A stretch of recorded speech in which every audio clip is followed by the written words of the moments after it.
It's 11:58 p.m. You're scrolling, not looking for anything in particular. Then you see it. A countdown timer, aggressively ticking down. Flash sale ends in 2 minutes. Suddenly, a gadget you didn't know existed 30 seconds ago becomes the most important thing in the world.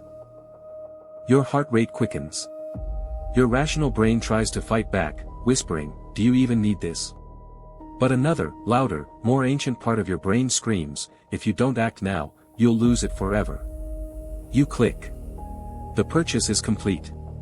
Relief washes over you, followed by that familiar, sinking feeling. Why did I just do that? You haven't been weak. You've been hacked.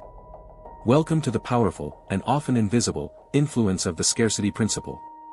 It's the psychological phenomenon that makes us place a higher value on things that are, or simply appear to be, in short supply.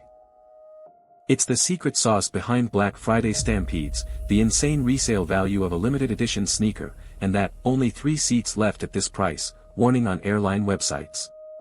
Marketers know something profound about our brains. We are far more motivated by the fear of losing something than by the prospect of gaining something of equal value.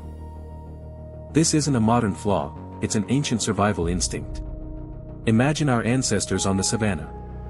A rare, fruit-bearing tree is found. The supply is limited.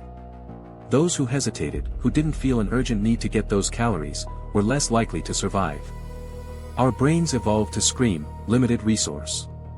Get it now before it's gone." Today, there's no life or death struggle for fruit. But that same panic button is being pressed every time a marketer creates artificial scarcity. Your brain can't tell the difference between a disappearing food source and a 50% discount on an air fryer. This core fear is called loss aversion. Psychologically, the pain of losing $100 feels twice as powerful as the pleasure of finding $100. Scarcity marketing is designed specifically to trigger your loss aversion. It frames the choice not as, "Do you want to buy this?" but as, "Do you want to lose this opportunity forever?" Let's look at the 2 main weapons in the scarcity arsenal. First, limited quantity. Brands like Supreme have built an empire on this. By releasing an extremely small number of items, they create a scarcity frenzy. It's not just about owning a hoodie, it's about owning a trophy, a symbol of being one of the few. This creates social proof. When we see something is sold out or has a long line, our brain assumes it must be valuable. The competition itself makes the item more desirable. We want it because other people want it. The second, and perhaps more common weapon, is limited time. The countdown clock is the ultimate psychological sledgehammer. It forces you into what psychologists call a hot state of decision-making. Your emotions take over, and your rational, long-term thinking goes offline. This isn't just a hunch, it's been proven. In a classic 1975 study, researchers put cookies in 2 identical glass jars.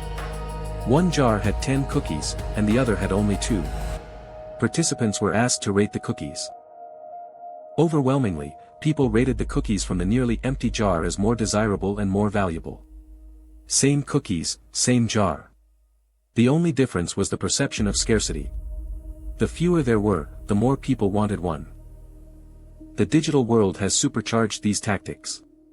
It's the "only 2 left in stock" message on Amazon. It's the 17 people are looking at this hotel right now, on a booking site.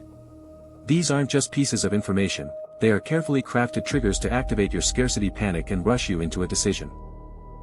So, we're hardwired to fall for this. Are we doomed to a life of impulse buys and buyer's remorse? No. The first step to breaking a spell is knowing you're under one. The antidote to scarcity is awareness. When you feel that familiar panic, that urge to buy, stop. Take a breath. And ask yourself one simple question: do I want this product, or do I just fear losing the opportunity to buy it? Separate the item from the deal. Implement a 24-hour rule for any unplanned purchase triggered by scarcity. If a deal is so good that it forces you to decide in 2 minutes, it's likely not a deal, it's a trap. If you still want the item 24 hours later, when the emotional pressure is off, then you can make a rational choice. Understanding the scarcity principle doesn't just save you money. It gives you back your agency. It allows you to move from a reactive, manipulated consumer to a conscious, deliberate decision maker. The next time you see that countdown clock, you won't see a fleeting opportunity. You'll see a trick. And you'll be the one in control.